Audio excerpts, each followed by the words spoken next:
Hi guys, welcome to the channel. In today's video I'm going to show you how to put spoiler on Discord image mobile. So let's get right into it. First of all, we have to go on our file manager, and then we have to select the image that we want to send as spoiler. So I will select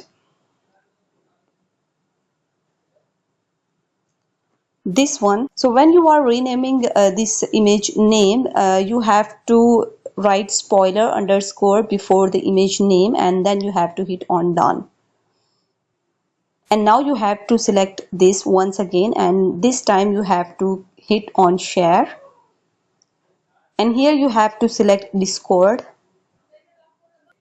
and here you have to select your friend you want to send image. So for now I don't have any of friend over here, so I will send this to my server.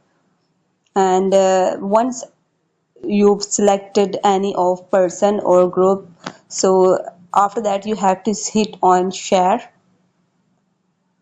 So once you will hit on share, the image will be shared as spoiler image.